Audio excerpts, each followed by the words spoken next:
पहले भी कथा में कहा, फिर कहते हैं कि मान लो कि घर में अशांति बहुत लग रही हो, घर में कोई सुख का भान नहीं दिख रहा हो, घर में ऐसा लग रहा हो कि बहुत समय से हम बहुत दुखी हैं, बहुत कष्टमय हैं, हमारा जीवन बेकार हो गया, अब तो लगता है कि प्राणों को त्याग दिया जाए, अब लगता है कि अब घर में कुछ बचा ही नहीं है, तो हमारा तो निवेदन रहा है कि एक कलश और उस कलश में एक सफेद फूल, एक सफेद पुष्प, आप अपने दरवाजे पर उस कलश को सीधे हाथ पर अंदर की ओर रखकर 5 दिन देखो।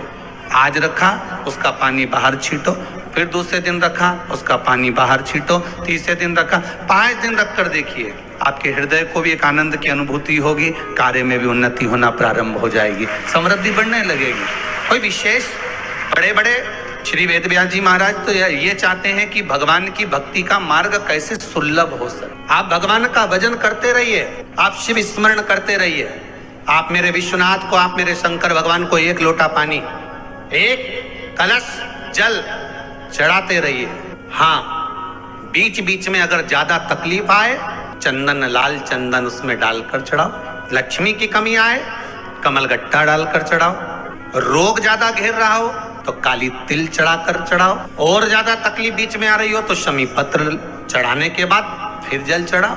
शमी पत्र का जो विधान है वो 2 बार चढ़ाने का होता है। एक बार आप किसी कामना से शमी पत्र चढ़ा रहे हो तो शमी पत्र पहले शिवलिंग के ऊपर चढ़ाया जाता है, उसके बाद जल चढ़ाया जाता है। जब जल चढ़ जाए, दूध चढ़ जाए, पंचामृत स्नान आदि सब हो जाए, उसके बाद आप देवाधिदेव महादेव की जब पूजन करें, अर्चना करें, आराधना करने जाकर जब भगवान देवाधिदेव महादेव को समर्पित करेंगे, फिर पुनः वापिस शमी पत्र, बेल पत्र फिर समर्पित कर देंगे, फिर पुनः समर्पित कर देंगे। शमी पत्र चढ़ाकर आप जल चढ़ा दो, कभी बेल पत्र चढ़ाने के बाद जल चढ़ा दो, बीच बीच में प्रयोग करते रहना चाहिए। एक बात और अपने जीवन में उतारी है, कई माताओं ने प्रश्न, कुछ माताओं के हैं कि घर में लक्ष्मी नहीं है, संपदा नहीं है, बहुत दुखी चल रहा है। पहले तो आप वो जल का पात्र वाला उपाय कर लो जो पहले बताया है, वो नहीं कर सकते तो कुंदकेश्वर का उपाय करिए। बेलपत्री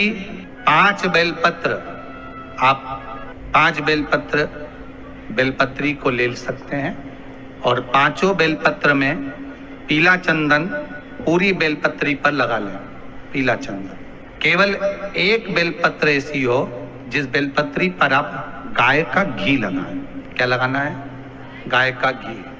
5 बेलपत्र में से 2 बेलपत्र नीचे पीली चंदन वाली, बीच में गाय के घी वाली बेलपत्र और उसके ऊपर वापस 2 बेलपत्र वही पीले चंदन की रख लें।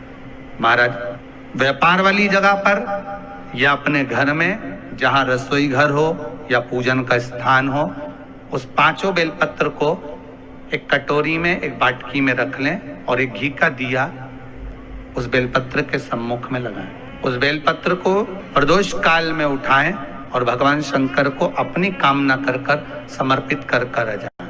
कुंदकेश्वर महादेव के नाम से लक्ष्मी मेरा भोलेनाथ देना प्रारंभ कर देगा, संपदा वो देगा, वैभव वो देगा। आपको अगर ऐसा महसूस होता है कि किसी ने आपकी दुकान पर बंधन कर दिया, आपका व्यापार बांध दिया, 4 दिन दुकान अच्छी चल रही है और 4 दिन बंद हो रही है, तो महाराज तो निवेदन करूंगा मैं आपको ऐसा लगता है कि आपका व्यापार 4 दिन अच्छा चल रहा है, फिर गिर रहा है, फिर चल रहा है, फिर नीचे आ रहा है, तो आपको ऐसा लगे, या किसी की तबीयत थोड़े दिन अच्छी हो रही है, फिर गिर रहा है, फिर अच्छी हो रही है, फिर बेकार हो रही है, फिर अच्छी हो रही है, फिर बेकार हो रही, दवाई खा रहे हो नहीं लग रही, तो आप तो प्रयास करना, थोड़ी सी काली तिल्ली लेना महाराज जी, उसमें एक बमूल का कांटा ले लेना, काली तिल, बमूल का कांटा और किसी भी वृक्ष की 5 पत्तियां लेना महाराज, उसको लेकर अपने दुकान में, व्यापार में, या जिसको औषधि ना लग रही हो, जिसका स्वास्थ्य गड़बड़ हो रहा महाराज, उसका स्पर्श कराकर या 21 बार उस पर से उतार कर, और उतारना क्या नाम लेकर? अवधूतेश्वर महादेव। कौन सा महादेव है? जम के बोलो जरा। अवधूतेश्वर महादेव, अर्थात शास्त्र कहता है कि अवधूतेश्वर महादेव का जो रूप है वो रोग का निवारण करने के लिए, व्यापार की वृद्धि को आगे बढ़ाने के लिए। तो अगर मान लो, अगर प्रॉब्लम चल रही है, व्यापार में दिक्कत आ रही है, व्यवसाय में तकलीफ आ रही है, या किसी ना किसी रूप में कोई ना कोई कष्ट आपको लग रहा है, तो अवधूतेश्वर महादेव का नाम लेकर काली तिल्ली, वृक्ष की पत्ती और एक बमूल का कांटा लेकर, और आप दुकान में से उतार लो चाहे शरीर पर से उतार लो, उसको ले जाकर किसी भी चौराहे पर उसको पटक दीजिए। चौरस्ते पर नहीं डाल सकते तो बहते हुए पानी में डाल दीजिए। बहता हुआ पानी ना मिले तो पीपल के वृक्ष के नीचे डाल दीजिए। किसी व्यक्ति ने मालूम पड़े कोई भूमि पर कब्जा कर लिया और नहीं छोड़, तो उसके लिए भी कल का दिन बड़ा महत्वपूर्ण है महाराज। उसके लिए भी कल का दिवस बड़ा महत्वपूर्ण है। मान लो अगर कोई कब्जा कर लिया हो और वो प्लाट या कोई दुकान, कोई व्यापार के स्थान नहीं छोड़ रहा, तो उसके लिए भी कल का दिन शास्त्र कहता है महाराज जी, शमी पत्र की 5 पत्ती, कितनी पत्तियां लेना है?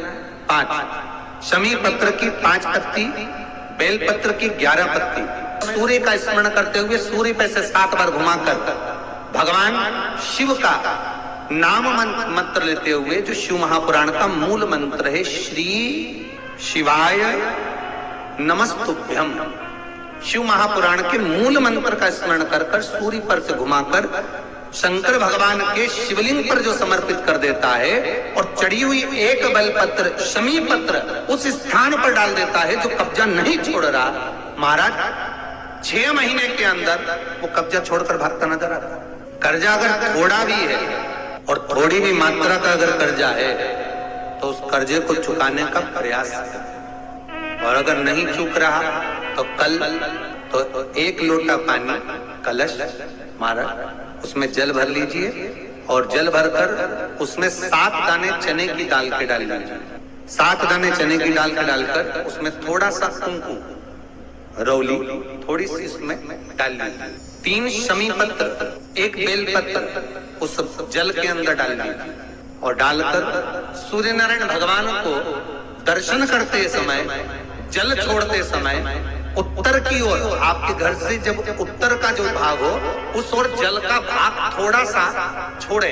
आखिरी का बचा हुआ जो जल और बेलपत्र और शमी पत्र है एक साथ जब तोड़े, तो जितना अपने मन में भाव हो कि हमारा इतना कर्जा है बाबा, वो चूक जाए, या कोई पैसे नहीं दे रहा है उसका भी स्मरण कर सकते हैं कि हमारा इतना रुपया लेना है, और वो जल शमी पत्र बेलपत्र उसी समय पर नीचे डाल देना, उसका छींटा थोड़ा सा अपने ऊपर लेकर प्रवेश कर, ज्यादा से ज्यादा 5 महीने 6 महीने कहीं ना कहीं बाबा ऐसी कृपा कर देता है, कोई सहयोग, कोई धन, कोई संपदा, कोई व्यापार ऐसा बना देता है कि पैसा हाथ में आता है और कर्जा चूक जाता है। ये बाबा ही। और एक बात का याद रखना, हमें किसी से लेकर नहीं देना कर्जा, भगवान से ये निवेदन करना है हमको कि बाबा हमको ऐसा व्यापार दे, ऐसा धन हमारा खुद का दे जिससे हम अपने पैसे से कर्जा देते। श्री शिवाय नमस्तुभ्यम, सब बोलिए एक बार जमकर, श्री शिवाय नमस्तुभ्यम।